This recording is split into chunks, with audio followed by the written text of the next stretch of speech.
আরে কাকা ফাইজলামি করে না, আমি সব হিসাবই রাখছি, আমার মোবাইলে সব হিসাব আছে। আমি কি খাই না খাই, আমার ছোট ভাই কি খায় না খায়, সব হিসাব করে রাখছি।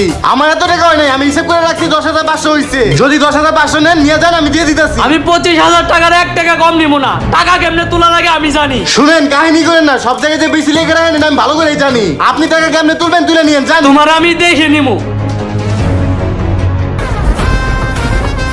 আরে চেয়ারম্যান সাহেব কই গেছিলেন? আপনারা তো আমি খুঁজতাছি। আরে মতিন মিয়া কি হয়েছে বলো? আরে চেয়ারম্যান সাহেব আর বললেন না, আমার সর্বনাশ হয়ে গেছে। ওই যে জীবন আমার মুদির দোকানে 25,000 টাকা বাকি গাইছে। 25,000 টাকা বাকি গায়, এখন 10,000 টাকা হাতে। কোন তো চেয়ারম্যান সাহেব, এই মুদির দোকান করে কয় টাকা লাভ হয়? কি জীবনে কাজ করছে? আমার এলাকায় কোনো সময় দুর্নীতি হতে দেয় নাই এবং কোনোদিন দিবও না। আচ্ছা ঠিক আছে মতিন মিয়া, তোমার বিষয়টা আমি বিকেলে দেখবো না, তুমি যাও। ঠিক আছে দেখেন চেয়ারম্যান সাহেব। ওই শোন, বিকালবেলা জীবন রে ডাকবি, ঠিক আছে? ঠিক আছে চেয়ারম্যান সাহেব। এই মতিন, তোমার সাথে কি হয়েছে না হয়েছে এগুলো আমাকে খুলে বলো।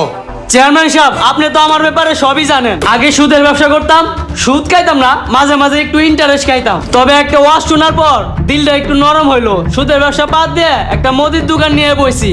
কিন্তু এই 22টা জীবন 25,000 টাকা বাকি খায়, এখন 10,000 টাকা দিবার চায়। এখন আপনি একটা ব্যবস্থা করেন, আমার পুরো টাকাটা উদ্ধার করে দেন। ঠিক আছে বুঝছি। এই জীবন, তুমি ওর দোকানে বাকি খেয়ে বাকি টাকা দাও নাই কেন? চেয়ারম্যান সাহেব কেমনে বাকি টাকা দিমু কোন? আমি কি হাত দোকানে বাকি খাইতে চাইছি? বাকি খাইতে চাই নাই, হাই জোর করে বাকি খাওয়াইছে। আর বাকি খাওয়ায় কি করছে? হাই তো এখন সুদ খায় না, সুদের উপরে ইন্টারেস্ট খায়।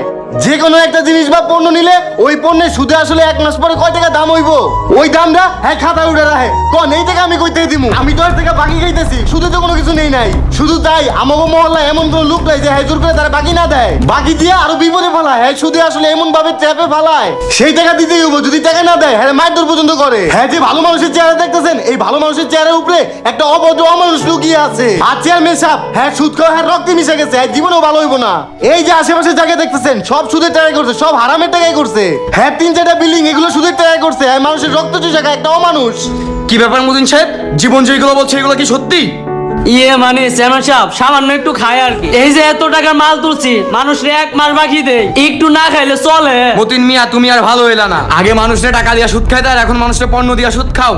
তোমার যে পাপের শাস্তি তোমার নিজেরই নিতে হইব। আর সুদের যে শাস্তি তুমি যদি জানতা তুমি কখনোই সুদ খাইতা না। আল্লাহ তাআলা কুরআনে যতবার না জেনার কথা বলছে ততবার সুদের কথা বলছে, আর তুমি সেই সবচেয়ে বড় সুদটাই খাও।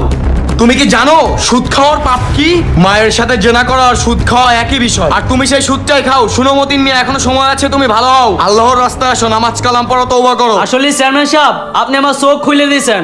আমি কোনোদিন এত কিছু ভাবি নাই। বাইসা জীবন তোমার আসলে 10,500 টাকা হয়েছে। তুমি 10,500 টাকাই দিও, দয়া করে আমারে মাফ করে দিও। ঠিক আছে কাকা, আপনি যেহেতু আপনার ভুল বুঝছেন, এর থেকে বড় কিছু হইতে পারে না। আমি কালকে সকাল